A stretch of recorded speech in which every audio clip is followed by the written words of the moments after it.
Hey man, how you doing? Hey, how you doing? I'm okay. Right on. Um, I think like, how's your July going so far? Oh, I not know bad. it's yeah. It's just weird. I have this 6 month old, and it's just changed my life so much. I'm a new dad, and everything is blending in together. So I'm like, I didn't realize it was July at one point. I kind of knew, and I'm like, now the half the summer's over. But overall, I'm good though. Yeah, my friend in first hire had a baby last year, and I think he's going to turn one in the next month or so. And so it's the same kind of thing. It's took over her whole everything. Yeah, Yeah, right. yeah. So yeah, so I have a lot of respect for parents. I'm not a parent myself, but I just can't imagine like the amount of demand it takes to get energy put into like a whole person. Yeah, Like, yeah. so unreasonable at that age. It's just like you I know, know it's like, why can't you just be quiet and go to bed, right? Like,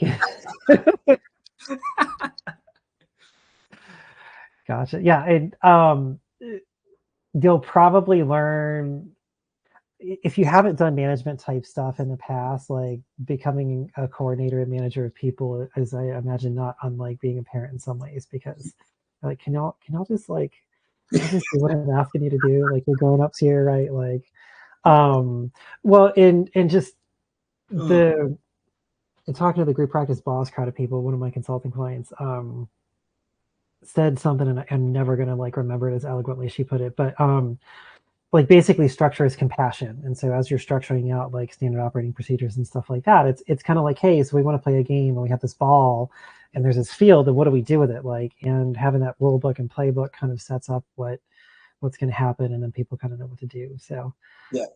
yeah.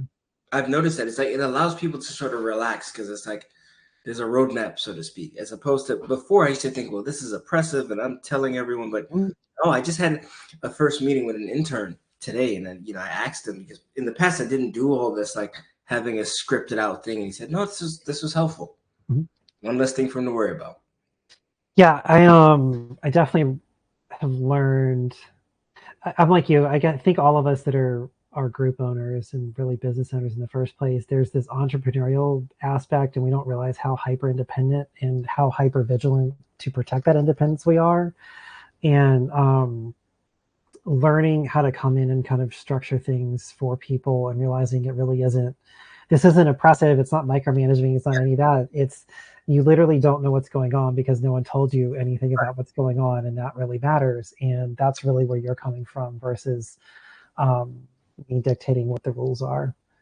Yeah. Right. There's also if it's written down in policy, there's a reason for it usually. Yeah. The I always like to pick on the like warning labels on stuff. It's same kind of thing. So we don't end up with a warning label. We have a policy, so we don't end up with warning label Yeah. vibe stuff. Right. Yeah.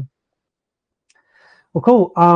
Welcome everybody. There's a few names and stuff I don't recognize. I can't remember. It's interesting popping between the different communities because the group practice boss people I probably know most of them because a lot of them stick around for a long length of time, and all the group practice launch people eventually like either move on and move on doing their own thing, or although now it's practice academy, so I don't know if it's group practice launch, but this is that budding group practice owner group of people. And um, it's meant to be transitional. So you kind of start, wherever you're at in your process, and you end up having a group. And once it's kind of established, and you kind of move into the unique problems of now being a group owner and having that family of employees that has different needs and have different ways they approach things. So if I haven't met you or you haven't met me, do you mind like popping in real quick and saying hello and maybe where your practice is and what stage of development you're in?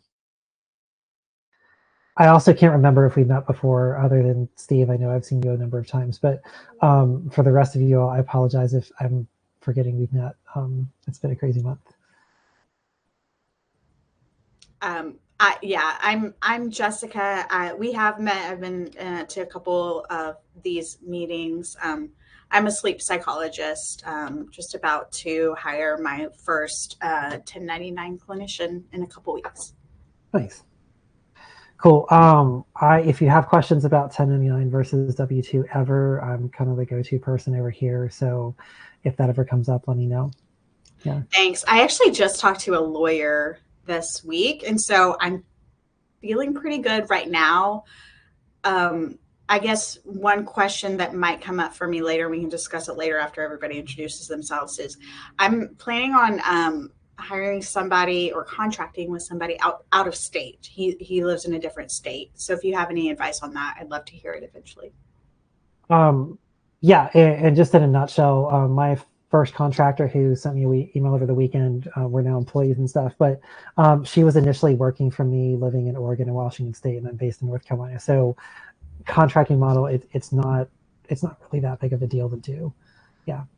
So yeah, and the main thing with the 1099 stuff is how you are interacting and defining that relationship, going back to like the rule book and things. So yeah, cool. Awesome. Well, thanks for the introduction. Connie, Jacqueline, and I know that Joanna and I met before. Hi, I'm Connie. We've met once before. I'm also in Asheville. Oh, cool. And I did want to say about the 1099 versus W-2. I'm pretty sure that was that your topic at the conference that you can YouTube now? If you can find the conference on YouTube, it was really helpful. There's that one, and there's a marketing one that was also really, really helpful. Yeah.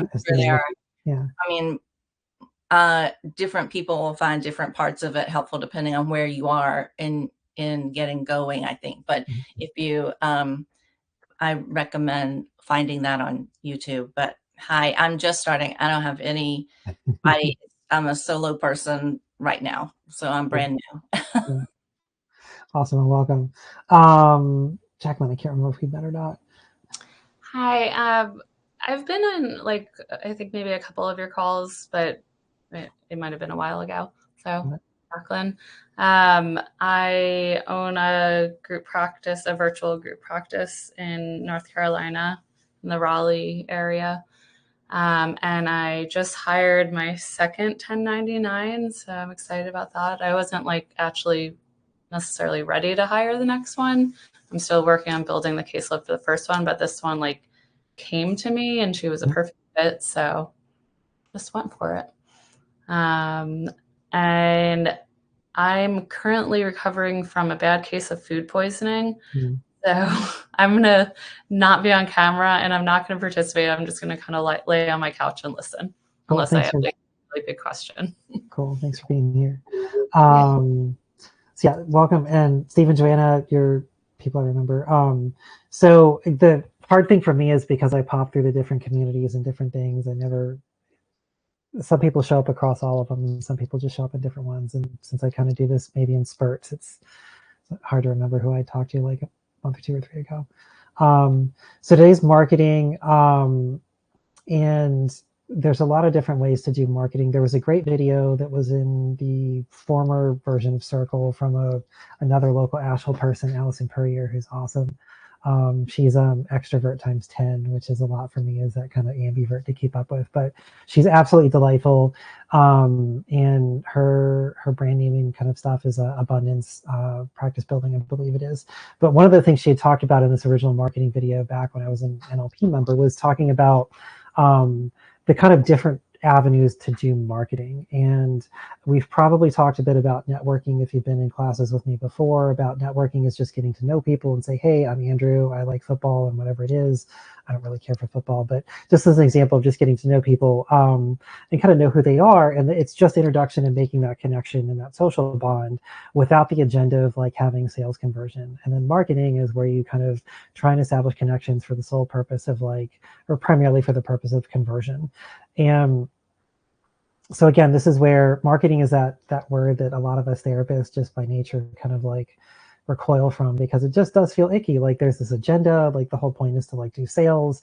The idea that we have a healthcare system that is for profit and model in the first place is just kind of grody in and of itself for many of us. And so with that, the idea that we need to sell what we do and convert it and turn it into money, or even languaging things I'm doing a retention series on Tuesdays right now that I think is going to be broadly available for people too with the group practice boss community. And the talking about retention in relation to return on investment and profitability, and just this idea of how many sessions does it take for a client to then become, break even, right?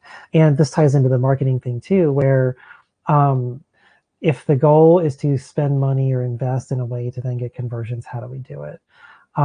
Getting back to Allison's video from 4 or 5 years ago, what was really nice about it is she kind of ran down, I think, about 10 different categories of things, and I'll do my best to kind of hit some of these off the top of my head. So we get, the face-to-face, like those interpersonal relationships, those other therapist connections, those kind of things. So there's a networking component to that, and then that also ties into marketing, because without that foundational sense of community and people knowing who you are, it's hard for people that maybe just think of you to like know who to send your way. And so in that networking thing, it's less agenda driven, but having that community basis really does matter. And if you talk to people that coach people on advertising and marketing in particular, having that ongoing networking practice and building up that Rolodex, to use a very, former, like, no one does even, do people even know what Rolodexes are anymore? Like, do the kids these days? I don't know. Anyway, but that digital Rolodex, one of the things from the conference, actually, guy named Brent, who was one of my consulting clients up in Johnson City, introduced me to. There's an app on your phone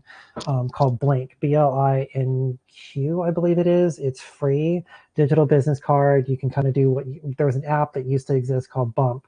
And so you get your phones close together and you kind of like bump your contact information over to the other phone. And there's another business card type called it's a contactless business card. So I think Jot is maybe one of the ones that does it. There's a couple different things. You can get them through Vistaprint, but basically it's kind of like having a plastic, equivalent card, and it does a similar kind of thing to where there's like, I guess, an RFID thing to where you can kind of just flash this card and it'll prompt the person's phone to add it to their contacts and things like that. So newer digital marketing things that maybe didn't exist but are free and kind of tie into this networking thing. But having that network of people is going to be the most, in the long run, the thing that takes the longest amount of time to build, but is going to end up being the most valuable asset you have in terms of your marketing over time. How Allison and I took her words to heart and kind of did this during the pandemic when everybody was kind of holed up at home. Basically just go on a Facebook group. I know, Connie, you're probably familiar with Asheville Area Counseling Professional Association. That's the name of our local group here. There's a lot of regional ones across North Carolina as well. And just, put a post up there. Just says, hey, I'm so-and-so. I'm just introducing myself. If anybody would like to meet up for coffee or virtual coffee, let's comment below and we'll connect and sit down and talk for 20, 30 minutes. Virtual is real easy because no one has to go anywhere. They can do it at their convenience. I'm wanting to move more off of digital because I seem to spend too much time on computers again, which is what I wanted to get away from in my 20s. And now that I do this kind of stuff, I'm on Zoom and a lot of meetings again. But that being said, so my inclination to meet virtually is lower than it might have been 4 or 5 years ago. And but either way, like building those connections and kind of on an ongoing basis, I think I was doing one a week and did that for a couple of years. Some of the other previous classes I've talked about in terms of networking things, people that are excellent to network with, and it seems a little counterintuitive, is find people on Psychology Today that have full listings to say, I'm not taking anybody on full, because they're probably still going to get some inquiries and need people to send them to. The other thing is actually get to know people that do the same work you do. There's only 5 or 6 people I'm aware of in Asheville that do the accelerated resolution therapy, ART. And it's good to kind of know that because it's a really niche thing. There's a very small group of people that do it. There's one counselor I can think of that does insomnia-oriented CBT in Nashville, speaking of nuanced little areas of interest. And so those are your people. And that's a really very well sought after modality. And so finding a couple other people that do that is going to be really helpful, because somebody might want to get in sooner than you have availability, or you could just kind of say, hey, right now I've got 2 or 3 spots opening up. I'm not sure how your model works doing if you're more testing oriented or what, but those are different ways in terms of networking to kind of focus your networking on things that are likely to have a higher return on investment, because it's either addressing somebody else's wait list or fullness, or also setting up that kind of mutual network among people. So that's the networking kind of marketing link. And again, it takes time. And as group practice launch people and eventually building a group too, other ways that this is going to like benefit you down the road as group owners is you will have other group owners eventually you'll come meet. You're going to have two kinds of people. And if you're at the conference, Jill Williams, who's another local Asheville person, talked about this in her talk. But just the idea of collaborators versus competitors. And like, I think I like how she put it, where competitors are people that celebrate your failures and collaborators will support you no matter what. And find the collaborators. The competitors are going to eventually probably go out of business. And just because they're eventually going to erode these relationships that really matter the most, because we are people in service-oriented field, and those collaborative people really do exist. And there's a lot more collaborative people that have their best interest and your best interest collaboratively in mind than there are people that are really out to get you. So networking is still the gold standard for things in terms of marketing. Digital presence. So profile writing was probably a bigger deal 4 or 5 years ago than it has now. And one of the other things Jill was touching on was just the changing landscape. It seems like every year there's a shift in how people are finding therapists and what they're looking for and their engagement with therapists. So venture capitalism, tech companies, private equity, a lot of these type, and even insurers are now buying out practices. So there's different people in our space outside of the medical profession that are having a big influence over how within our space works. Everyone has heard a BetterHelp ad. It is hard to not hear a BetterHelp ad. It does seem, I'm listening to a few less podcasts than I did a year or so ago, but it does seem like for a couple of years, you couldn't listen to anything without hearing a BetterHelp ad. And I don't know how much that's changed in the podcast space, but the amount of money that they're able to spend on marketing is going to vastly eclipse anything that any of us could afford to do, even if we pooled our money. And so some of their marketing stuff that's had an impact on how people show up to therapy is talking about, hey, you can swap therapists anytime, you can talk, text, setting up these other, very different, I don't want to say like non-therapy modalities, but I wasn't taught in grad school to do texting therapy style stuff, but that's something they kind of like tout as part of this world. There's some other companies that have done similar types of things within the psychedelic assisted space. Like Mindbloom comes to mind for one that is like, hey, just do ketamine at home, which sounds terrifying for people. Even if you're experienced with that kind of thing and have done it before recreationally therapeutically, it still sounds like a bad idea. But because these tech companies have moved in, they're going to market like a tech company is going to market and promote services about convenience. And that changes how we need to show up and communicate to others. And it also changes cost of doing business for things like ad space. One of the things that locally there's a group of group owners and we've been meeting for 2.5 years now. It's really cool. And we get together, we're actually getting together tomorrow. It's our third week. We finally settled on like a third week kind of thing. And we get together and we talk about a variety of different things. Sometimes it's staffing issues and how to hire. Sometimes it's marketing and what's working, what's not working. We usually do that one about twice a year. And so how that conversation usually comes up is about March or April, once all the insurance stuff and reset has kind of settled down. That's about the time you can kind of see, maybe going into summer, what was working last year that's maybe working better this year or worse than last year. And one of the things we were talking about last month was just that with these big companies that have these like seemingly infinite pockets of money, what they have done, if you were somebody that does pay-per-click advertising, they have upped the cost of search terms because they're willing to pay more than what a lot of us would consider being affordable. And if you do any of the SEO type research or market research, and I do recommend if you're considering doing the pay-per-click route, talking to somebody that really knows what they're doing, because it can get really expensive really fast. The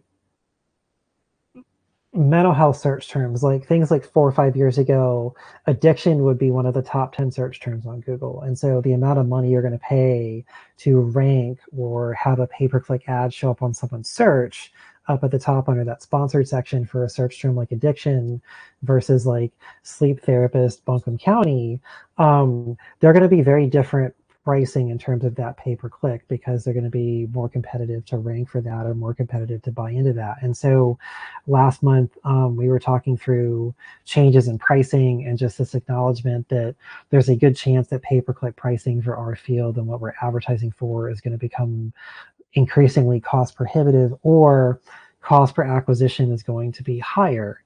So what that means is that you're going to need to be more intentional, more focused with having your ad campaign dialed in to really who you're aiming to attract, and trying to have the best idea of who you're aiming to attract in a way that they are likely to convert and stay a client once they become your client. Because again, if you're going to spend $100 on a pay-per-click to acquire one client, after overhead, and especially if this is for one of your clinicians, how many sessions is it going to take before you break even on that $100 advertisement investment to acquire the client?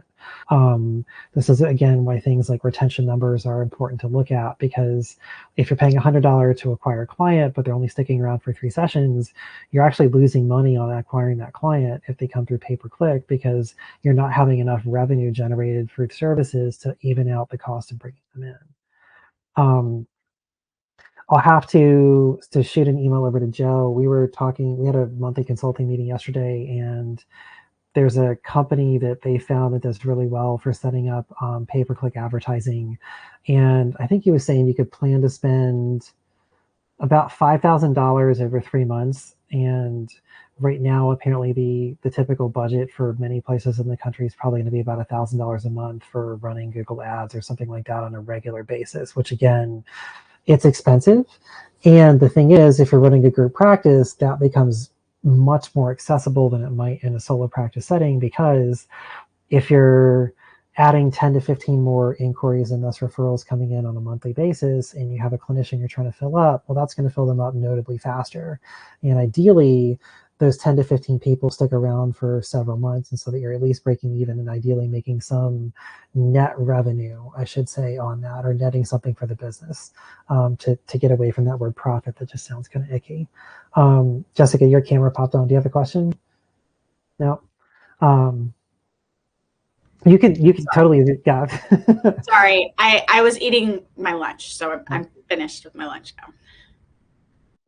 Got it. And part of the cost of that pay-per-click things in terms of $1,000 a month, and why it might be 3 to 4 to 5 for the first couple of months for the campaign, is to do this, you really do need to have somebody set things up. And so they're going to do some A/B testing to kind of like, try one ad out and try another one out and see what the differences are in terms of total traffic, and see, are you getting a more focused version of the client that you're his ideal client that sticks around? And so it's budgeting that setup fee and then the tweaking part of things. But then really, once these are set up, the idea is you can turn them on as needed, and then once you're full at whatever level you want them to do, you can then turn it off, and then it's not an ongoing expense.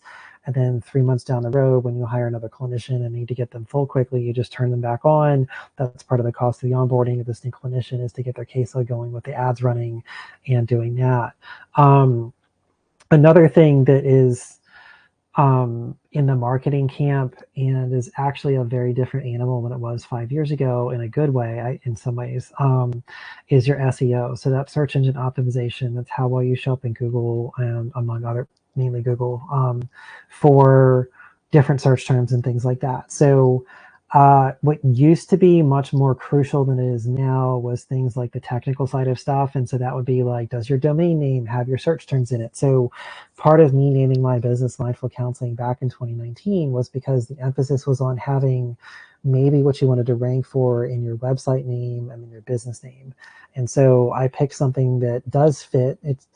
It's just maybe more generic than I would if I was to do it again.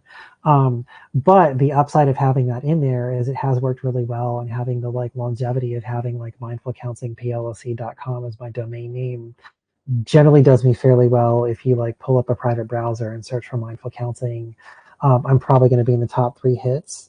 There's another one in Denton, Texas, and another one in Utah. And we all have the same name. So it's usually the 3 of us are kind of the top rankings for mindful counseling locally.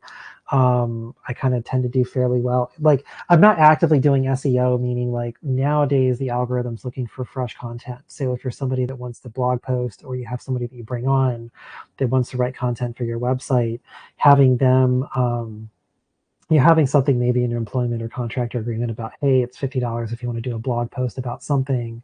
That's going to be really helpful, because what it's going to do is it's going to give fresh content, and Google's rewarding fresh, valuable content much more than it is now about whether your domain name has the search terms you want to rank for. Jamie Mills, who was the person who was talking about advertising and marketing, mainly marketing, at the conference, what she was saying is she goes on to her Google business profile every day, and posts something about, hey, like, I hope you enjoy the weather, or just some kind of user engagement. And this is the other big area that Google and search engines and social media definitely rewards you for. And so ways to draw more attention to your website is to just be louder. It's that squeaky wheel, be squeaky and get more attention. So SEO is one of these things that has gotten, in some ways, has gotten to be much more accessible to normal people versus the like high level web programmer types. And there's ways you can boost your SEO by, giving Google what it wants directly on Google business page, which is, and this factors into your traffic to your website as well. But basically SEO would be the other area you can kind of do without having to necessarily hire somebody to spend thousands of dollars to redo your website. How many people do their own website stuff still? Oh, just me, huh? Does anybody have a blog or something like that they run on a basis? So I see a couple head shakes there. And honestly, if you were to do once a month, that would be more than what ends up on my website for updates and things like that. There's a similar kind of update reward with Psychology Today. Psych Today is one of these things that it seems like everybody still needs to just kind of have a presence. I don't know. It's unfortunate that other sites like Therapy Den or Zen Care and some of these other platforms that kind of came out in the pandemic are still just, they're not at the same level that Psychology Today is, and in terms of ranking and other things. And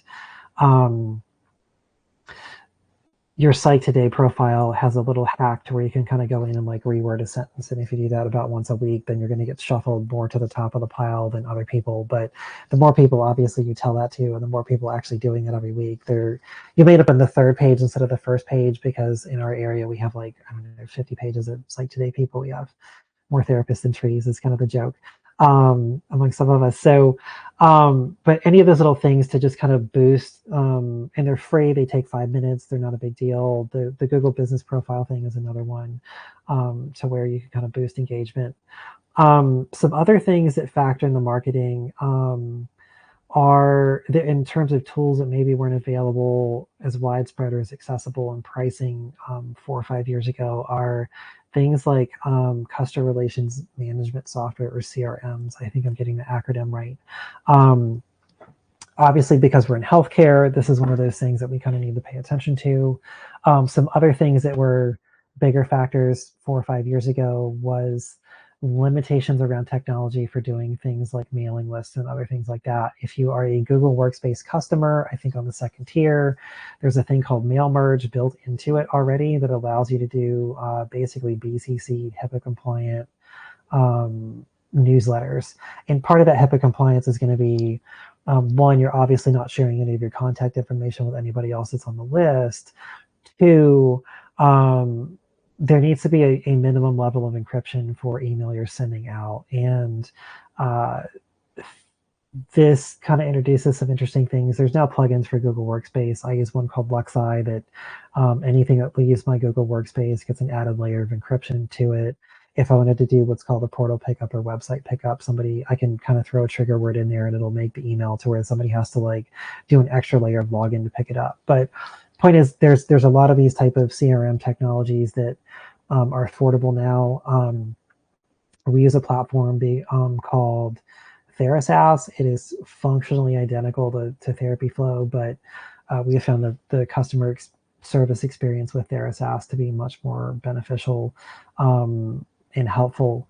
And what among things that allows you to do, and how this ties back to some of the refresh on websites and Google business profile type things, is it can hook into your Instagram and social media and your business accounts for that. It can connect to your Google business. And so from the portal of TheraSAS, you can go through and push posting out to multiple platforms from a single interface. Nowadays, there are several different AI services that'll generate some basic content. It's worthwhile noting that should be something that's quality or at least limited. So like short post kind of stuff, not lengthy stuff that sounds like it was written by a computer. But having some content that can kind of be pushed out through an interface such as Therasas. I think Praxis Access is another one that's a little pricier depending on size. But these are tools that you can have available to kind of help streamline and automate or set up a workflow to keep that engagement ongoing. The other big thing for the CRM is, for us, it allows us to have HIPAA compliant forms on our website. There's some logic programmed in. So if people are seeking to book a free consult with a therapist, it will automatically send them an email. They can auto book using our Acuity system and then get on Google Meets with one of our clinicians in a HIPAA compliant platform. So it's HIPAA compliant from start to finish for people to auto book. And that seems to simplify things and meet some of the disruptive technology type stuff that BetterHelp has introduced, to where people can sign on whenever they want, book what they need, and get going from there. The CRM also basically serves as that kind of modern day Rolodex equivalent to keep track of contacts. And it does allow you to categorize things like, here's my clinical stuff, here's my non-clinical stuff, my professional colleagues, maybe some other things like that. So you can categorically sort out your database of contacts and things as it goes through the CRM. And it's a way to simplify like things if you wanted to do, say, a mailing list or a newsletter, having that going. I've talked a lot, it seems like, for a straight half hour about a bunch of different things. Does anybody have any questions? I have a question. Yes. About the CRMs. They're expensive, especially for people just starting out. What number of clinicians do you think is a good like turning point where it becomes a good decision to make? I mean, all the features sound wonderful to me, but $200, $400 a month is a lot currently for me. It is. And so I sat with that for a while. Last year we did this when I went to, I think, 2 full-time people, and then had just had that bonus hire that was the you're too good to pass up, so I will kind of see about accommodating. But the couple things some technical things we were looking to solve, and that's an important thing when you're thinking about CRM platforms, because they are not simply just newsletter. They are not simply just like a database of contacts. They do other things. And Therasas and Therapy Flow, again, functionally the same.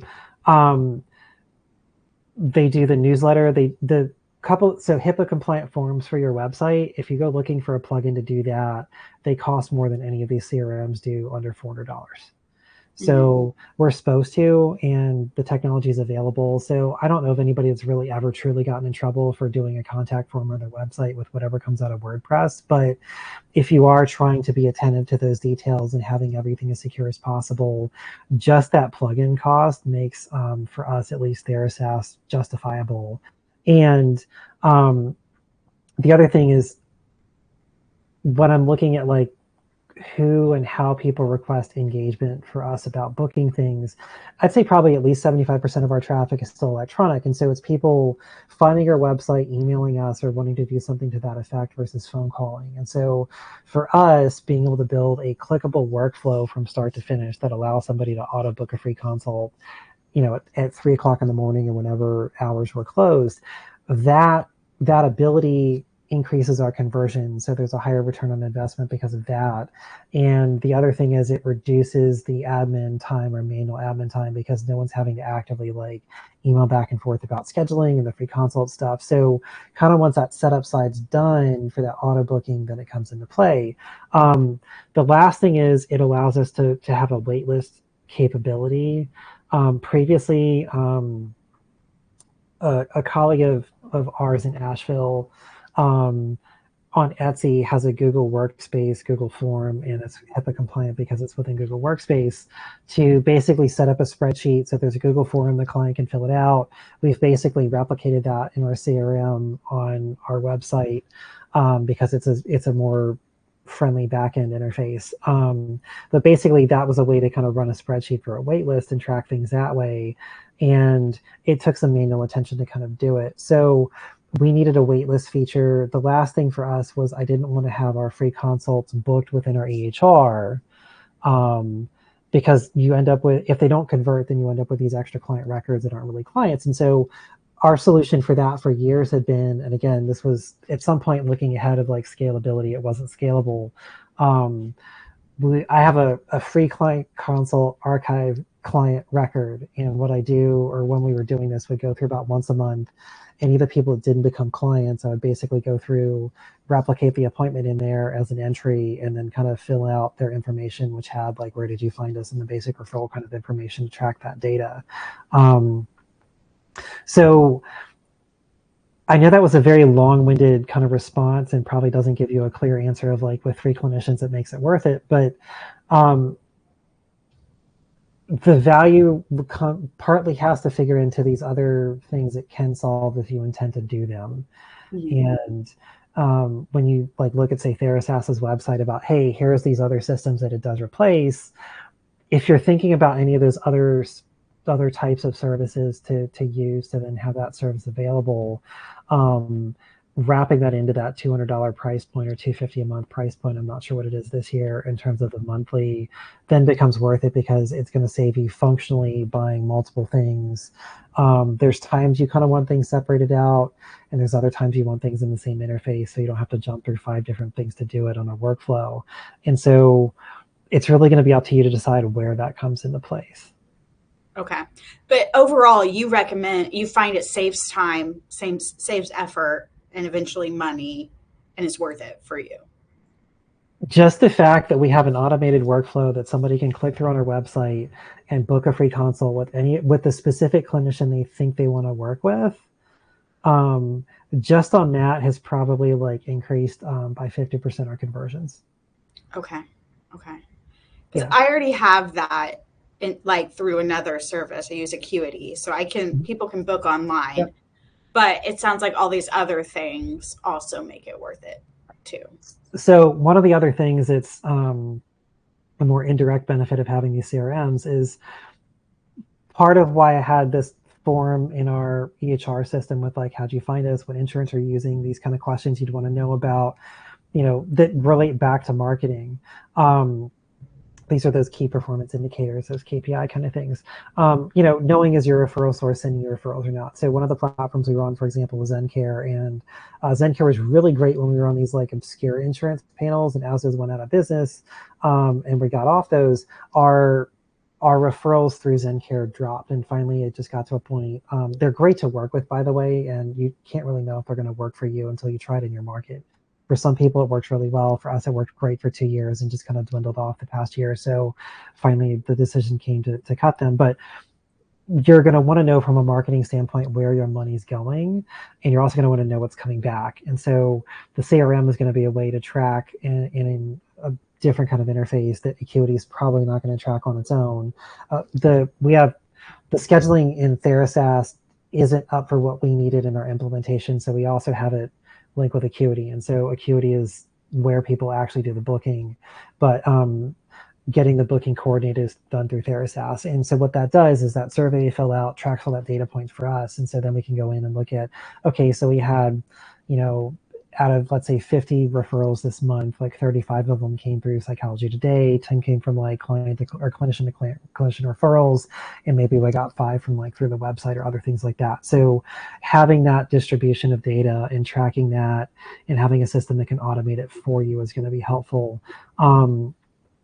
Therasas and those Therapy Flow too, they're also going to kind of coordinate with your Google Analytics and track website traffic. And I don't know if I'm less savvy on Therasas because when my admin started with me last May was when we were doing the implementation. And I basically said, I want you to be the expert and be able to explain what we're doing like I'm 5 because I don't have time to learn it. And I want you to be the expert on it. And you can use this with your other clients too, other practices and stuff. And so my admin's much more of an expert on what Therasas is capable of than I am. But I do know that some of that data tracking about, here's traffic to the website.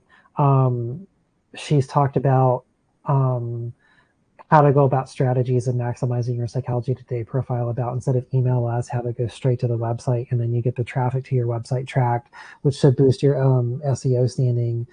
Even though I think Psychology Today has a no follow link, but apparently that's still okay. Anyway, these kind of things, like a CRM like Verisas is capable of tracking a decent amount of.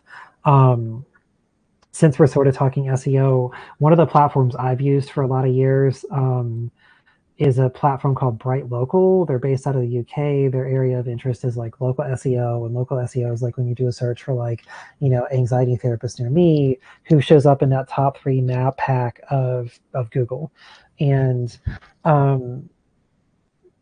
or any kind of thing that's geographic related. So Bright Local, I don't remember what it was originally. It was $30 a month for years and years and years and years, and they finally upped their prices, and I think it's still under $500 for the year. But one among things they will do, and this does contribute to SEO, and then the bigger thing it does is it puts you out there on more places to be found, like sites like Yelp and Bing and Apple Maps and all these other things. You can pay Bright Local a pretty nominal fee. It's like, I think you can do all of it for about $150. Maybe 200, but basically they will go through and add your business listing to all these obscure websites. And so most of the time people aren't going to find these. They're like, Billy Bob's Yellow Pages that used to be whitepages.com kind of sites, but there's a citation there because that's what their business model is. And so Bright Local will go through and add to these sites, and also kind of give you a breakdown of like, are you one of the major ones? Like I literally only have a LinkedIn profile just to have the page for my business exist, so that it shows up in that kind of top, the top 25 places for SEO that you should have what's called a citation. But Bright Local does some other tools within their interface that simplifies making sense of how well you're ranking.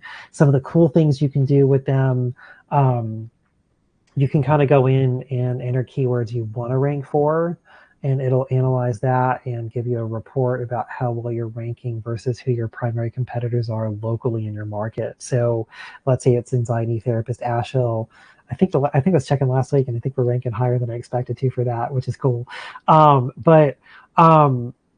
If you could plug that search term into Google or into Bright Local, and it would say, hey, like you're ranked 3rd out of however many it detects, and your higher competitors or your lower competitors are outranking you, or you're outperforming them in these kind of ways, and it'll give you some breakdowns there for these things. But it's a way to make sense of doing some basic SEO things that you can tweak.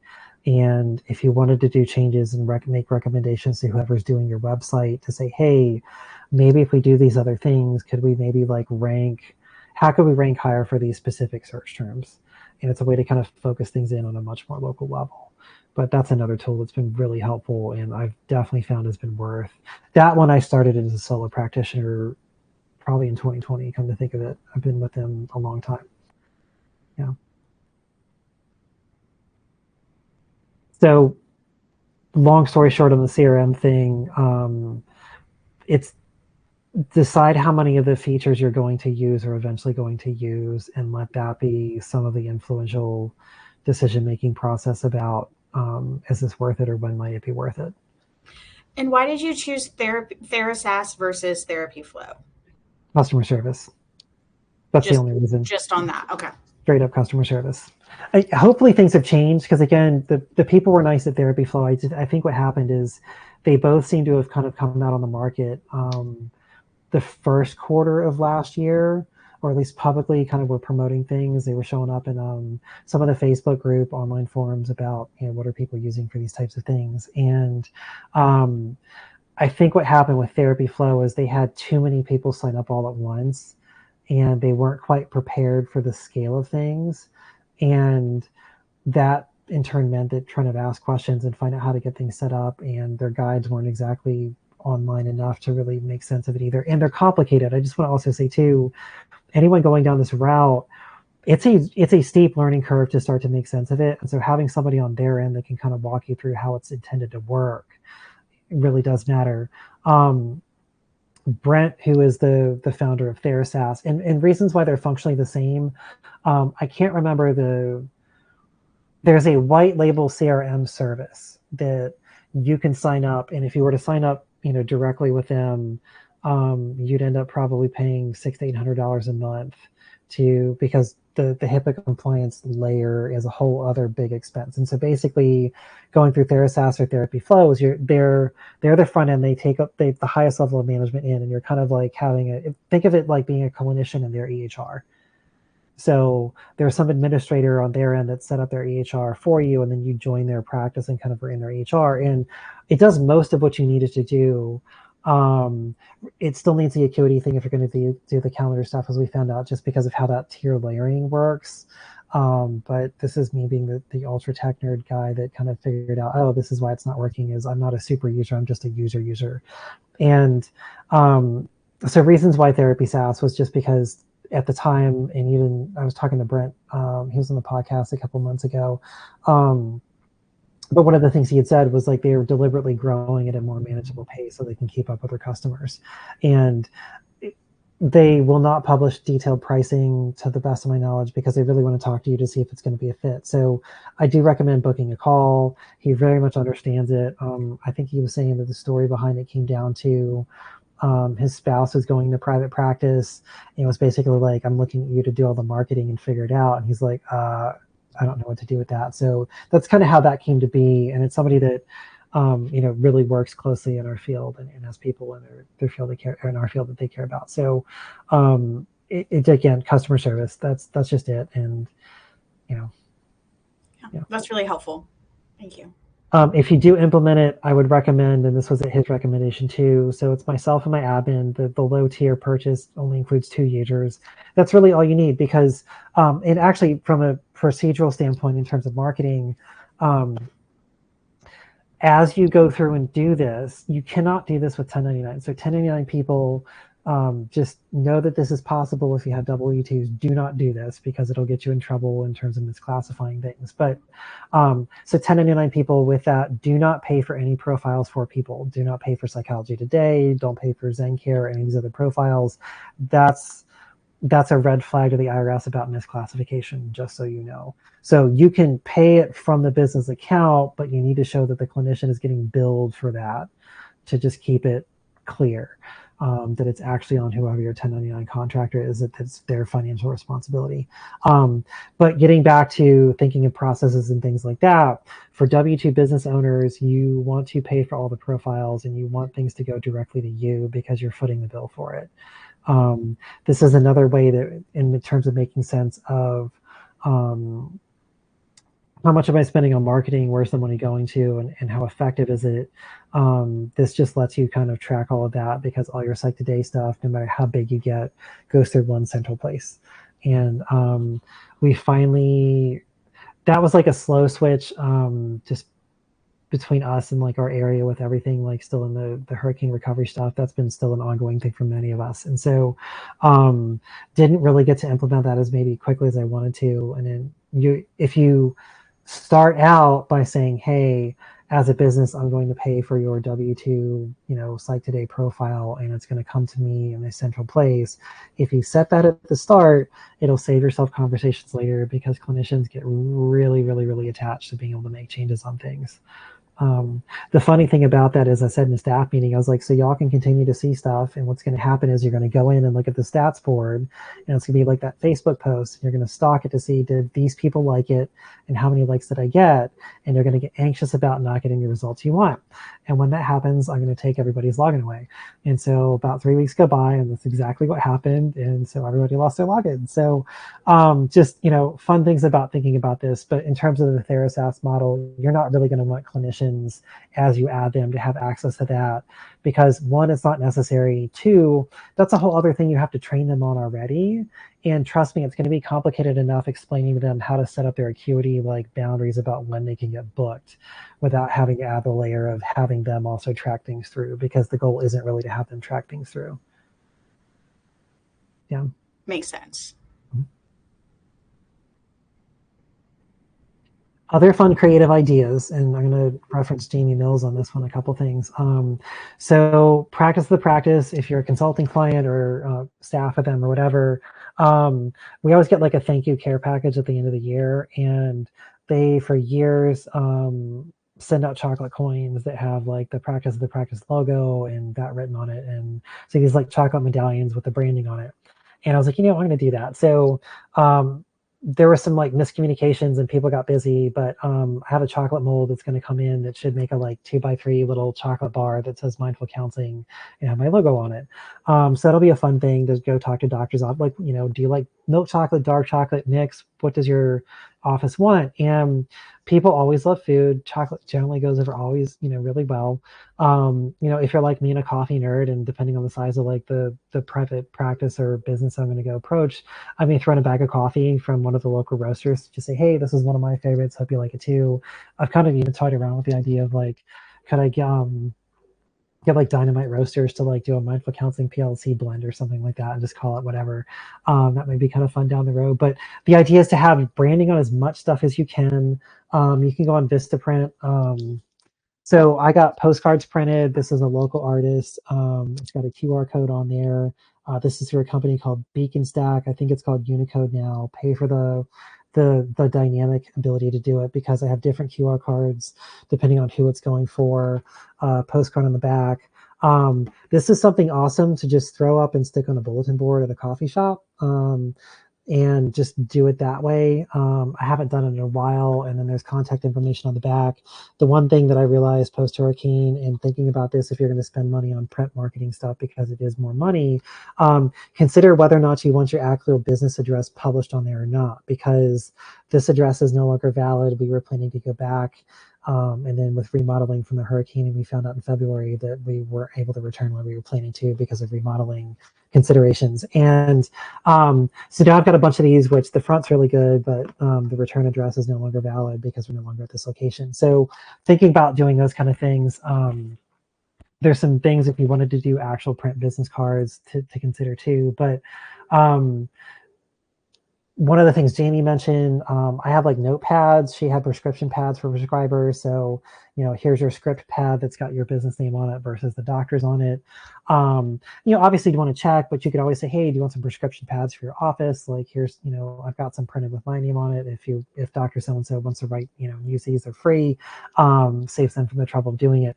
Post-it notes. These are things that are widely accessible on Vistaprint, but a lot of you can get custom pens. I'm going to get some pens printed up that have, our business logo and stuff on it to just give to the front desk. And I'm going to get nice pens because people always like nice pens and then they steal them. And so that means that people remember your pens versus like, the not so great, oh gosh, that was a former company I worked with that was off to work for. But yeah, the people remember cheap pens, right? People don't want cheap pens, people want good pens. And so, any of those kind of things to give you some presence to where you otherwise don't. And just, again, remember that, oh yeah, there's this company called Mindful Counseling, whatever your name is, and have that remembered in terms of people knowing that you exist and that reminder and refresh that you still exist. That's kind of the big thing with a lot of that swag kind of stuff. The other big takeaway from that whole conversation about things to consider with marketing, and if you're going to do any of the in-person stuff, is the follow-up piece. So it's great that you showed up, but if you just show up once a month and drop some stuff off, I was located in the satellite suite to a doctor's office.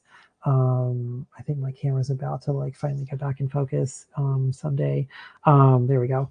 And was in the adjoining suite to a doctor's office. And I remember going over and talking to them about, so what would it, if I were to walk in with a packet of anything, what could I actually do that makes it past the desk? And she's like, pulls the recycling bin out. She's like, I don't know that there really is much of anything you can really do. With that being said, I'm not sure why my camera's deciding all of a sudden to get fuzzy. But basically, those chocolate bars, I think Jamie Mills was talking about, she'd get like a Lindor Truffles like thing, slap a sticker on it.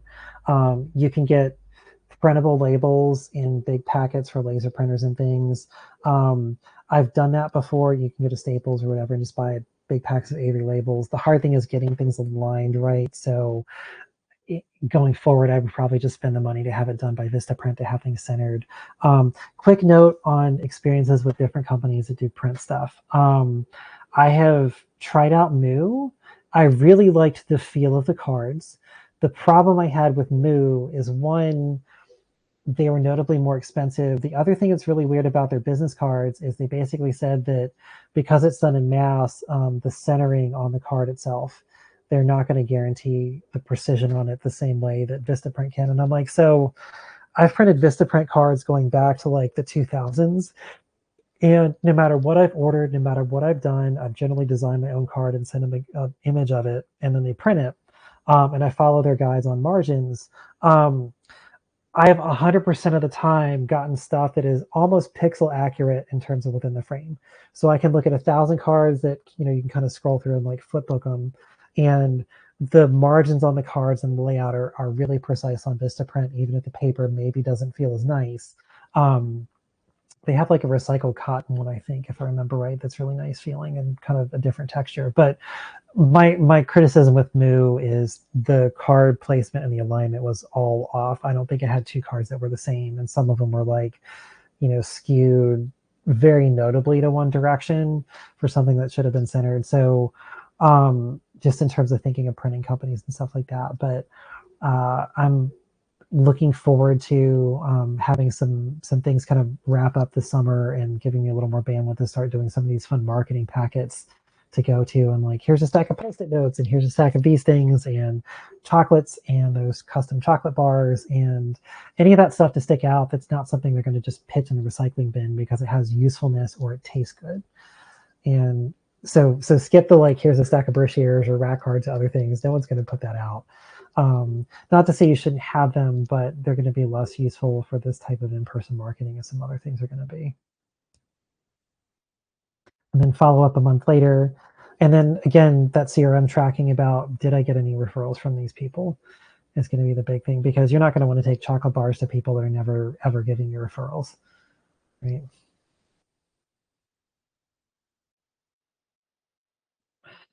So I talked almost the whole hour. Any last minute burning questions about things, since we've got a couple minutes left? Or anything I didn't touch on that people are curious about?